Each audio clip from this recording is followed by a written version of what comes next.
everyone, man, and who do I have here today? Hi everyone, I'm Humza Khan, also known as Oberon125 on Discord. Yes, and this madman right here, man, he was second place at the end of the 9 Swiss, correct? Yep. And he was on red-blue, but it's not your typical guys, I promise. Tell us how many cards are on your deck today, man. I have a special number. I have 72 cards. 72 cards, man, and that got him second place in Swiss. Got him these bad boys here. Before we get to the details and everything, do you have any shout-outs? I know some people to say to them. Do you have any shout-outs? Sure, yeah. Shout out to my friends in Chicago. Shout out to my team BSG, Backstreet Gaming.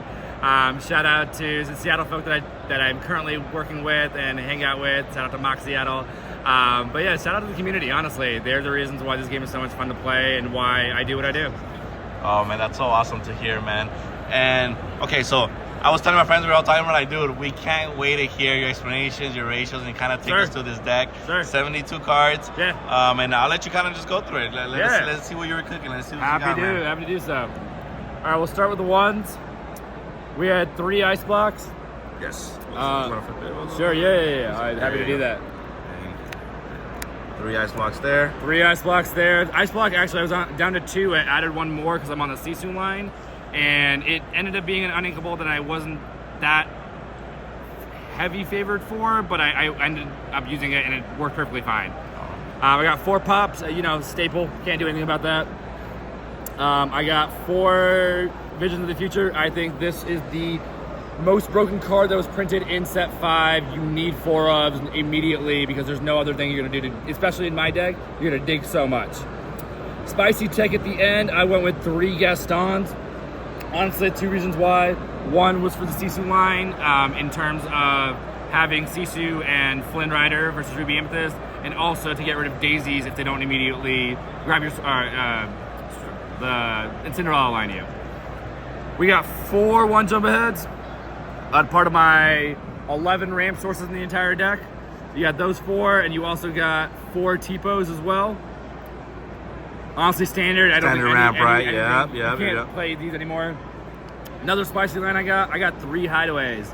Don't believe in Cusco. I think Cusco is too slow. The other reason why you need a hideaway and it's very valuable is it's easy played and you can ramp yourself. And I think that if you don't draw into your other ramp sources, you need this immediately. These, right? We start ramping with the Yeah. We got 4 Fishbone Quills, super standard. I thought about dropping 1, but I think it's too important, especially with the items. I went with 3 Brawls, 3 instead of 4, 3 instead of 2. I think 3 is a standard number. I like it. It helps with the aggro matchups, if any, and it's inkable.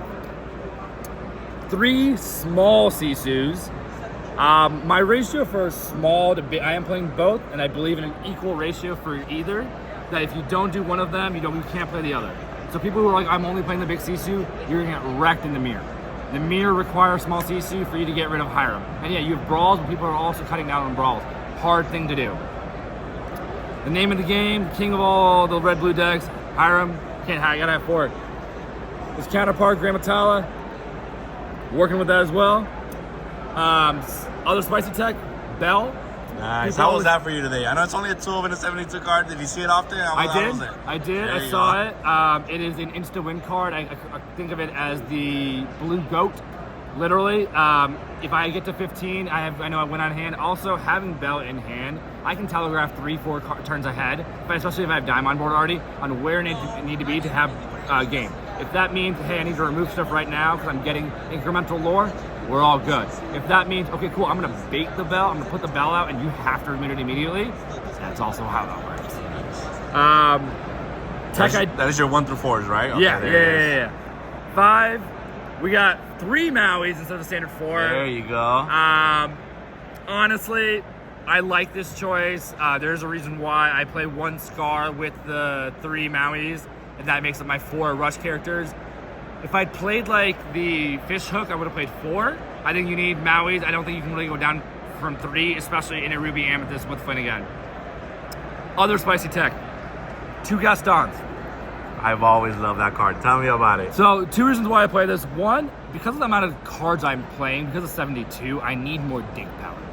And the dig power requires cards that are also valuable by themselves. I also already played a 3 2-drop Gaston, so the shift is phenomenal because turn 4, instead of playing Hiram, especially if I'm playing against Amber Steel, I can gain 3 lore and gain a card, and you can't like get rid of it immediately. 2 Ladies of the Chair, bold choice. People always tell me you gotta play 3, what are you doing? Honestly, the uninkable count's already very high, and if I'm having these 2 and 2 works for me because I have so much other removal. I went with 3 B preps. I know people are down to 2. I honestly wish I had 4. I needed it. It's the only out we have. I don't think Red Blue will ever not play B prep. Reset button, right? Yeah.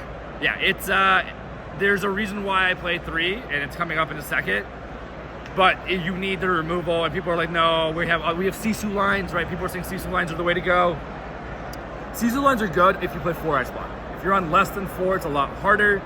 And the amount of times that you get your first Sisu removed immediately makes it a lot, it's harder to shift it. I think the shift is required. Other spicy tech, 2 Hades. All right, we're even past the mat. That's how many cards you're playing, man. Well, we'll see. I actually don't know how much independent. 2 Hades, 2 reasons why I need direct 1-to-1 removal. I also need something to sing B-prep. That's the other reason I use it. It's a 3/6, it's a big body you gotta get through.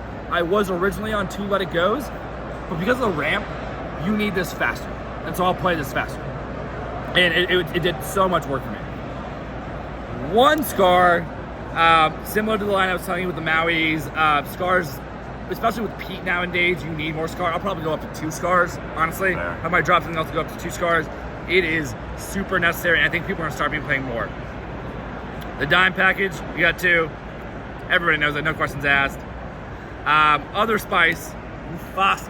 The one, nice. This card I've been told is a trap. This card I've been told is why are people playing it?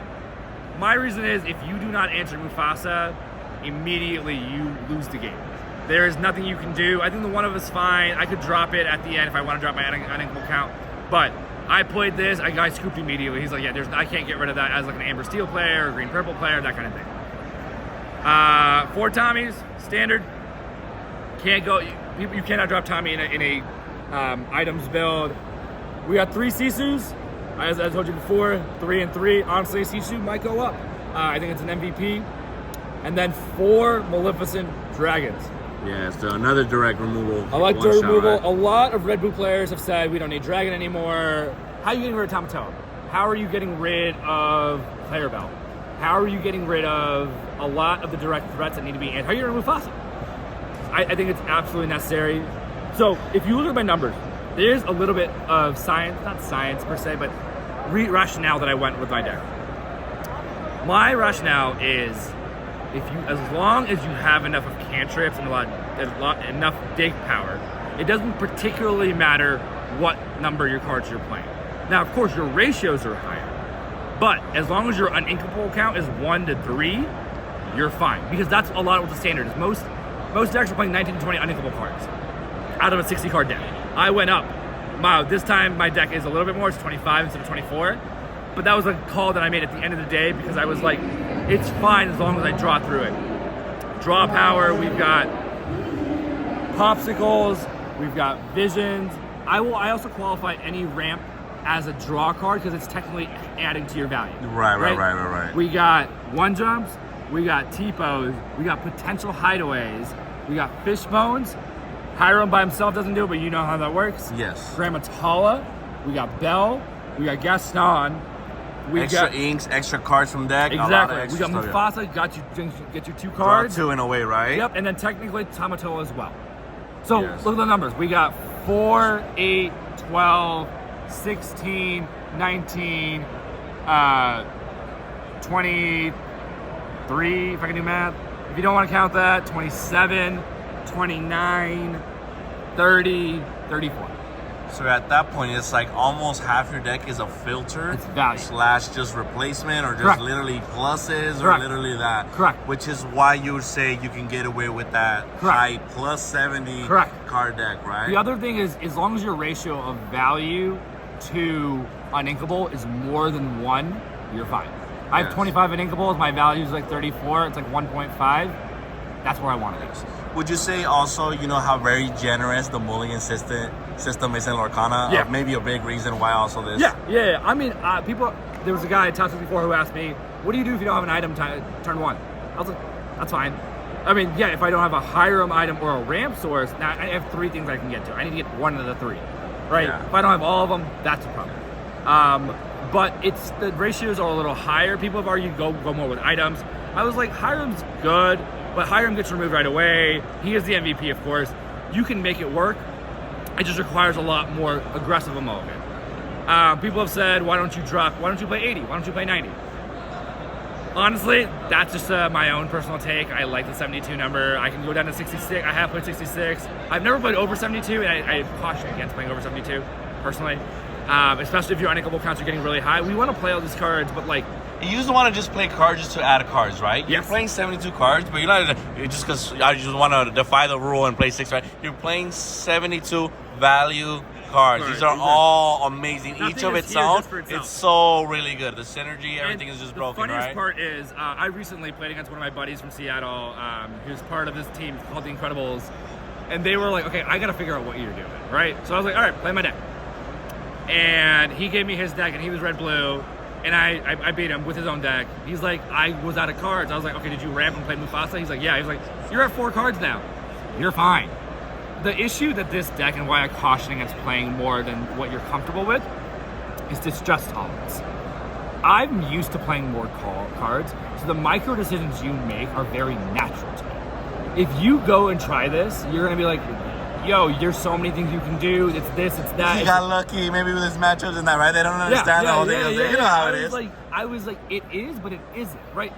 In order for you to top these huge tournaments, there is a large factor of luck. That's why I always argue play the deck you're most comfortable with, not the best deck. Because if you're like, yo, I heard Red Blue's the best deck, I picked it up 2 weeks ago, and you're like, wait, am I supposed to remove that Quill? Am I not supposed to? Am I supposed to ramp out and play Hiram?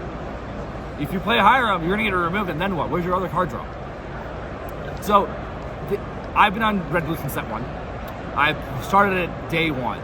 And so it's I know these lines better than any other deck. I welcome everybody to my club that I began, right? Yeah. You're telling me, hey, yeah, like, I just started Red Blue, it's the best deck. I was like, cool, let's play the mirror. And they're like, yo, I just lost. I was like, not because it's the lines are so intricate. Right. I would argue it's easy to get to like 60 to 80% with Red Blue by just picking it up. It's a ramp control deck, right? Yeah. That 90%, that's less like 10, 15% you have left, is so many repetitions and so many intricacies. It's like, hey, if I don't have ramp, am I just hideawaying my own Pawpsicle to be on curve, to stay available? And that means I'm inking my Hiram next turn. So it's one of those things that 72 is big. I think I'm now like 100% from both events that I've played. People are gonna be like, oh my god, this is insanity, I'm gonna try it. I was like, you can try it? It doesn't just work like that, right? You need the reps, the practice. But also in the 60 card list, I have noticed a lot of people, it's you live and die by the Hiram, right? Yeah. But yours just works very, very different. Like how you said, like, they're not on Gaston, right? Yeah. Digging for 3 filtering, the Tala filtering. You have way more ways. Visions 4. It's like a lot of ways to dig. And then some ratios you're allowed to play even more. Instead of the 2 or 3 that they're like, they're so set on I have to make a 60 card work. Like, no, this is a good 4 you have to play. Play the 4. It's okay to advance to 60. It's 4 cards you have to play in your deck. I heard some of his top players. Zan Saeed is a great player, one of the best in the community and probably in the game as a whole. He and I were talking about this. He's like, oh, like, why don't we just play 64 cards? And I was like, I could do it, but the comfortability that you have with having answers available, right? As long as it exists within the deck, there's a possibility of me getting there. If it's not there, you're done so, right? You need more direct removal. You need more ramp. You need more value. And we had a long conversation. He's like, if it works for you, it works for you. But it's just so different than what everyone else is using. The gold standard of you have to have consistency.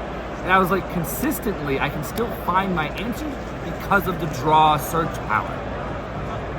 People aren't comfortable with that, and that's why they caution against it. But hey, a win's a win. And I mean, a great example is the only loss I had in Swiss was, of course, what's his name?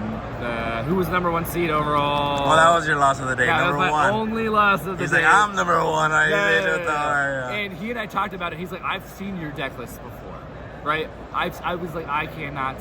Why are you doing that? Why are you playing 72? I don't get it, right? And I was like, and unfortunately against him, it's the only time I bricked the entire day I was here. Yeah. And so he had all the volition to say so.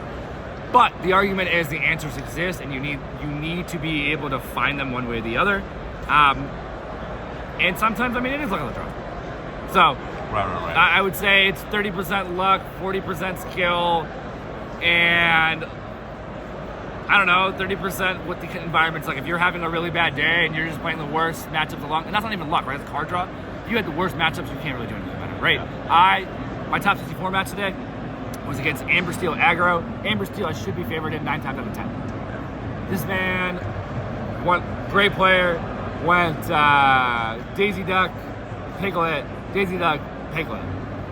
That's hyper aggro, right? At that point, you're not aggro, going against right? Amber Steel, right? That's not Steel Song. You're favored against Steel Song. You're not favored against hyper aggro. Exactly. And he wasn't even playing the like Lawrence's. Yep. And yeah, my deck didn't win it. That's okay, man. Like that's how the game works. You can't have it all. It happens. I think this deck is tier 1. I think this deck is tier 0.5. Honestly, I think we're going to see a lot of it in Seattle, especially if it ends. I mean, it just won Birmingham, from what I was told. Yep. It might win this today. Yeah, it was a swamp of. It was 18 decks, 18 red yeah. blues in the top 64. Man. So. Wild, man. We'll wait for the things to finish. Sure. Alrighty, man. But again, thank you for all the wisdom, man. Thank you for the wisdom you shared with us today. This is amazing. This is awesome to see. Is there, this is usually when I'm like, is there anything you would change in the list? But I know this is just so intricate that we can go on and on about how much there's so many micro changes I would make for and this. Then, but I'm sure we're gonna see you in Seattle, correct? Yes, I'll be there. And he already has his invite, man. So we're gonna be at Disneyland, right? You're going to Disneyland, right? Open for January. And then he's got these, which is not his first, which is awesome to see. But again, man, thank you so much, and thank you for providing to the channel 24K Lorcana, man. I appreciate you so much. Awesome person. If you ever get to see him in person at the events, come say hi. He's a friendly and approachable dude, man. And again, thank you so much, man. Yeah, take care.